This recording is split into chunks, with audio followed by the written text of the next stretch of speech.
नमस्कार दोस्तों, एक बार फिर स्वागत है आपका हमारे हॉरर पॉडकास्ट शो में। आज हम फिर से हाजिर हैं आपके सामने एक और भयानक कहानी लेके।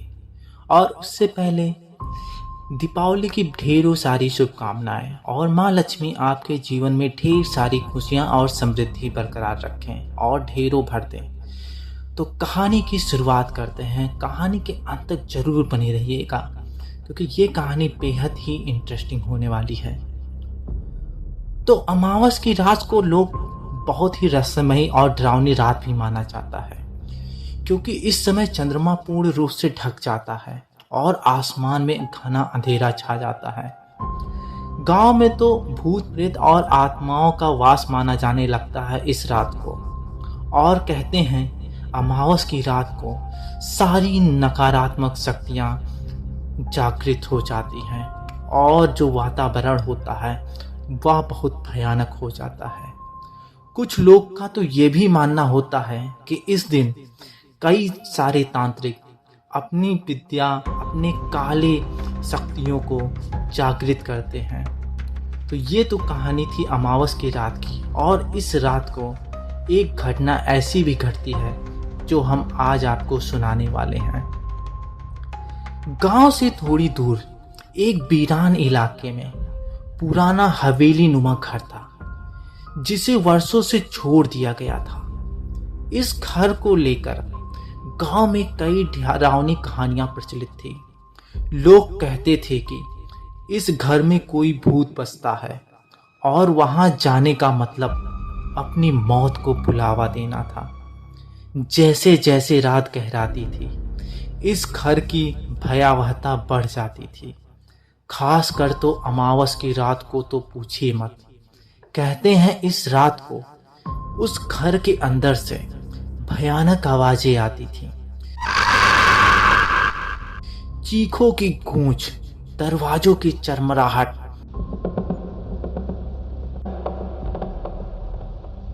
कदमों की आहट, जैसे कोई अनजानी ताकत उस जगह का राज कर रही हो। चार दोस्त राहुल, प्रिया, समीर और नंदनी शहर से इस गांव में कुछ दिन बिताने के लिए आए थे।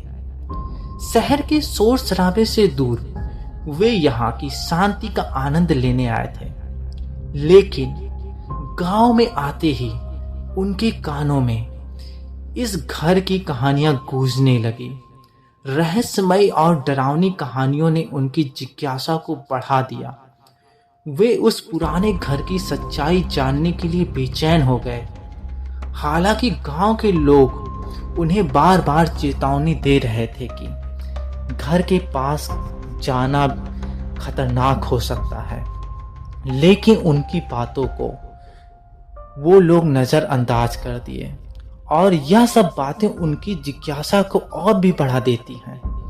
अंततः उन्होंने तय किया कि वे अमावस की रात उस घर में जाएंगे और खुद देखेंगे कि आखिर उस जगह में क्या है। राहुल ने कहा, यह तो सिर्फ अफवाहें हैं, किसी ने बस डरावनी कहानियां बना दी हैं, हमें तो इसे आजमाना चाहिए।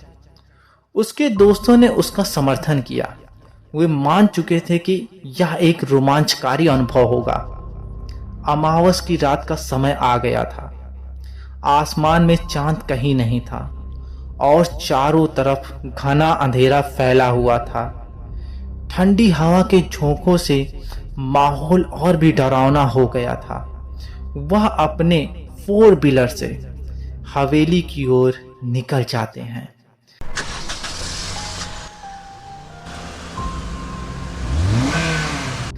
रास्ते में उन्हें रोड पर कोई लिफ्ट मांगते हुए नजर आता है। वे उन लोगों के पास अपनी कार को रोक देते हैं और जब उनका चेहरा देखते हैं तो वहां 2 लड़कियां होती हैं। समीर पूछता है, कहाँ जाना है आपको? तो वे कहती हैं, हम लोगों को बुधा खंडहर के पास जाना है, हम लोग देखना चाहते हैं वहां की सच्चाई क्या है। समीर कहता है, हम लोग भी वहां जा रहे हैं, आप भी आ जाइए, साथ में मजे करते हैं। अब वह लड़कियां भी उस गाड़ी में बैठ जाती हैं और चारों दोस्त और वो दो लड़कियां आपस में मजे करते हुए सफर तय करते हैं। और कुछ ही समय में हवेली के पास पहुंचते ही समीर ने अचानक अपनी कार का ब्रेक दबा दिया और वह दूर से ही उस हवेली को देखने लगे। उन्हें एक अजीब सी ठंड महसूस हुई, जैसे किसी ने उनकी रीढ़ की हड्डी से बर्फ का टुकड़ा छुआ दिया हो।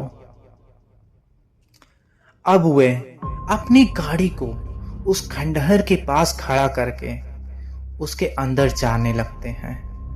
अंदर जाते ही उनके कदम भारी हो जाते हैं, लेकिन हिम्मत दिखाते हुए वे अंदर चले गए। दरवाजे पर लगी लकड़ियां सड़ चुकी थीं और दरवाजे के दोनों तरफ से मरी हुई बेलें लटक रही थीं, मानो वे भी वहां से भाग निकलने की कोशिश कर रही हों। जैसे ही वे घर के अंदर दाखिल हुए, उनके सामने एक विशाल और अंधेरी ढलान थी। चारों तरफ बिखरी धूल, दीवारों पर मकड़ियों के जाले और जगह जगह टूटी हुई चीजें उनकी आंखों के सामने थी। ऐसा लग रहा था कि ये घर अब तक का हर भयानक दृश्य समेटे हुए था। दीवारों पर अजीब से निशान बने हुए थे, मानो किसी ने अपनी उंगलियों से खरोच खरोच कर कुछ लिखने की कोशिश की हो। राहुल ने अपनी टार्च दीवार पर डाली तो उसने देखा कि निशानों के पीछे कोई संदेश छुपा हुआ था और संदेश में लिखा हुआ था, तुम्हें भी यहीं रहना होगा। यह पढ़कर उसका चेहरा डर से सफेद पड़ गया, पर उसने अपने दोस्तों को यह बात नहीं बताई। तभी अचानक हवा का एक ठंडा झोंका आया और सभी ने महसूस किया कि जैसे कोई उनके बहुत करीब हो। समीर ने पीछे मुड़कर देखा तो वहां कोई भी नहीं था और उसने अपने दोस्तों से पूछा, तुम लोगों ने भी कुछ महसूस किया? ऐसा वह घबराते हुए पूछता है।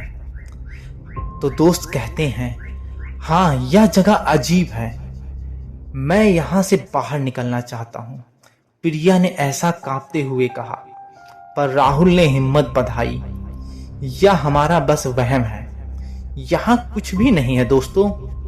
फिर भी उनके दिल की धड़कनें बढ़ रही थीं। आगे बढ़ते हुए वे एक बड़े हॉल में पहुंचे। वहां एक पुराना झूमर लटक रहा था जो धूल से ढका हुआ था। हवा के झोंकों से झूमर हिलने लगा और हल्की हल्की आवाजें आने लगी। सबको ऐसा लगा कि वहां कोई छुपा हुआ है जो उन्हें देख रहा है। और तभी हवेली के बाहर से एक अजीब से जानवर की रोने की आवाज आती है। हॉल के एक कोने में एक पुरानी पेंटिंग थी जिसमें एक औरत दिखाई दे रही थी। उसकी आंखें इतनी भयानक थीं कि एक बार देखने पर ही उन लोगों का दिल कांप उठा। उनकी आंखें सीधे उनको ही देख रही हों, मानो वह उन सबको पकड़कर अपने पास बुला रही हो। उस औरत की तस्वीर के नीचे कुछ लिखा भी था, लेकिन धूल और पुरानेपन के कारण लिखा हुआ स्पष्ट नहीं था। राहुल ने अपना हाथ बढ़ाकर धूल की साफ सफाई की और नीचे लिखा पढ़ने की कोशिश की, और उस पे जो लिखा था उससे तो राहुल की आंखें ही फटी की फटी रह जाती हैं। और लिखा था, मैं लौटूंगी हर अमावस की रात को। जैसे ही राहुल ने यह पढ़ा, एक जोरदार धमाके की आवाज आई, जैसे कोई दरवाजा बंद होने और शीशे की टूटने की आवाज हो। सब घबरा गए और हड़बड़ाकर उस आवाज की दिशा में देखने लगे, पर वहां कुछ भी नहीं था। वे समझ नहीं पा रहे थे कि यह आवाज किसने की। तभी उनको अब लगने लगा, यहाँ कुछ ना कुछ गड़बड़ है, हमें यहाँ से तुरंत निकल जाना चाहिए। नंदिनी ने ऐसा डर के मारे कहा और चीखते हुए वह इधर उधर घूमने लगती है। लेकिन जैसे ही दरवाजे की ओर बढ़ते हैं, दरवाजा अपने आप बंद हो जाता है। चारों ने पूरी ताकत से दरवाजा खोलने की कोशिश की, पर वह जैसे ही किसी अदृश्य ने उस एक शक्ति के द्वारा उस दरवाजे को बंद कर दिया हो, वे अब उस घर में कैद हो चुके थे। तभी उन चारों दोस्तों को अचानक एहसास होता है कि उनके साथ दो लड़कियां और भी थीं, जो कि अब दिखाई नहीं दे रही हैं और अब वह कहीं भी नहीं है, मानो वह कोई लड़कियां नहीं थी। असल में होता यह है कि मैंने पहले ही बताया था, ये अमावस की रात है और काली शक्तियां आत्माएं यूं ही भटकती रहती हैं। और यह घटना भी उन चारों दोस्तों के साथ घट ही गई। वो लड़कियां कोई आम लड़कियां नहीं थीं, बल्कि उस रोड पर भटकती हुई आत्माएं थीं जो उनके साथ अब तक सफ़र कर रही होती हैं। लेकिन वह किसी को नुकसान नहीं पहुंचाती हैं और वहां से चली जाती हैं। लेकिन अब जब चारों दोस्त इस हवेली में बंद हो चुके हैं, तो अब सुनते हैं कि आगे की कहानी क्या होने वाली है इन चारों दोस्तों के साथ। अब उन सब का दरवाजा खुल नहीं रहा होता है। लाख कोशिश करने के बाद भी वे उस हवेली से निकल नहीं पा रहे होते हैं। अचानक घर के अंदर से एक अजीब सी आवाज आने लगी।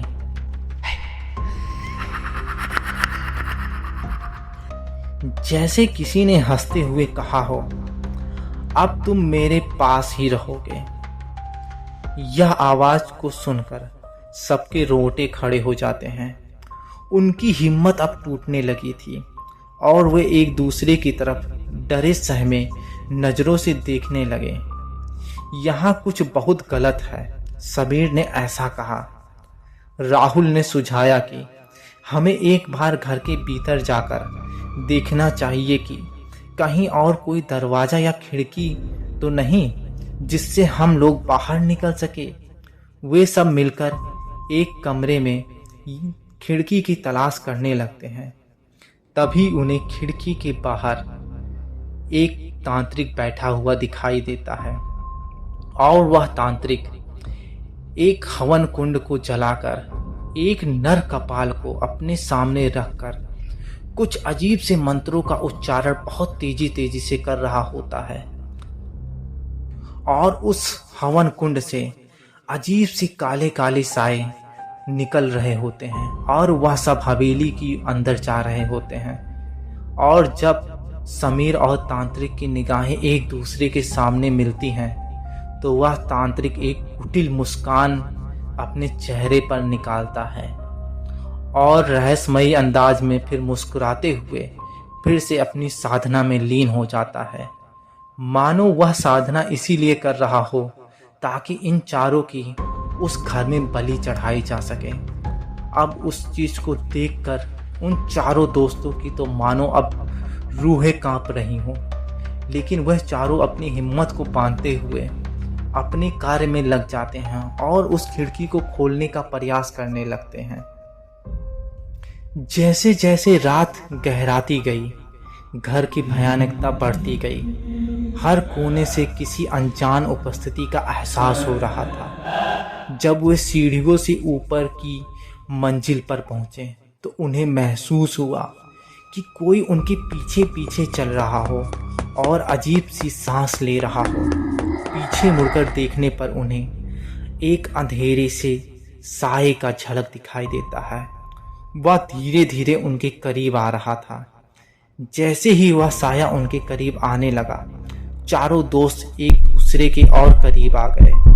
उनके दिल की धड़कनें इतनी तेज हो चुकी थी कि वे अपनी ही सांसों की आवाज सुन सकते थे। अंधेरे में वह साया धीरे धीरे आकार लेने लगा। एक औरत की आकृति जो हवा में तैरती हुई उनके सामने आ गई। वह वही औरत थी जो तस्वीर में थी। चेहरे पर भयानक घाव, आंखों में गुस्सा और दर्द। उसकी आवाज गूंजते हुए आई, तुम लोग यहाँ क्यों आए? इस घर में आने का मतलब अपने जीवन को छोड़ देना है। उसकी आवाज में इतनी ठंडक और क्रूरता थी कि वे सब वहीं जड़वत खड़े रह गए। उन्होंने पीछे मुड़कर भागने की कोशिश की, लेकिन घर का हर दरवाजा और खिड़की अपने आप बंद होते जा रहे थे। अब उनके पास कोई रास्ता नहीं बचा। औरत ने आगे बढ़ते हुए कहा, मैं भी एक समय इस घर में आई थी, जिज्ञासा के साथ, साहस के साथ, पर देखो अब मैं यहाँ कैद हूँ। तुम भी अब मेरी तरह इस घर का हिस्सा बन चुके हो। अब तुम यहाँ से कभी बाहर नहीं जा सकते। राहुल ने हिम्मत जुटाई और चिल्लाया, हम यहाँ से निकलेंगे, तुम हमारा कुछ नहीं कर सकती। लेकिन उसकी आवाज पर औरत की कुटिल हंसी गूंज उठी। निकलने का रास्ता तो बंद हो चुका है, उसने ऐसा कहा।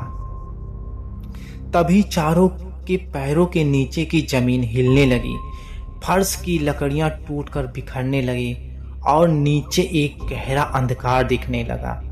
ऐसा लग रहा था जैसे कोई भयानक खाई उनके नीचे खुल गई हो।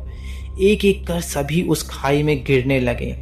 उनकी चीखें घर की दीवारों में गूंज रही थी, लेकिन बाहर किसी ने भी कुछ नहीं सुना। गांव वाले अगले दिन जब वहां पहुंचे तो उन्होंने पाया कि घर के बाहर उनकी गाड़ी खड़ी थी, लेकिन घर के अंदर कोई नहीं था। दीवार पर अब 4 ताजा परछाइयां बनी हुई दिख रही थीं। एक एक परछाई राहुल, समीर, प्रिया और नंदिनी की थी। ऐसा लग रहा था जैसे उनकी आत्माएं हमेशा के लिए उस घर में कैद हो गई थी। आज भी अमावस की रात उस घर में उन चारों की चीखें गूंजती हैं और कोई भी उस घर के पास जाने की हिम्मत नहीं करता है। तो ये थी कहानी अमावस की रात की। तो आपको कहानी कैसी लगी? अगर कहानी अच्छी लगी होगी तो वीडियो को ज़रूर लाइक करिएगा और ऐसे ही डरावनी कहानियाँ समय समय पर नोटिफिकेशन पाने के लिए चैनल को सब्सक्राइब करिएगा और बेल आइकन को प्रेस कर लीजिएगा। फिलहाल मिलते हैं किसी नई कहानी में। तब तक के लिए वीडियो सुनने के लिए धन्यवाद और आपकी दीपावली बहुत ही अच्छे से मने।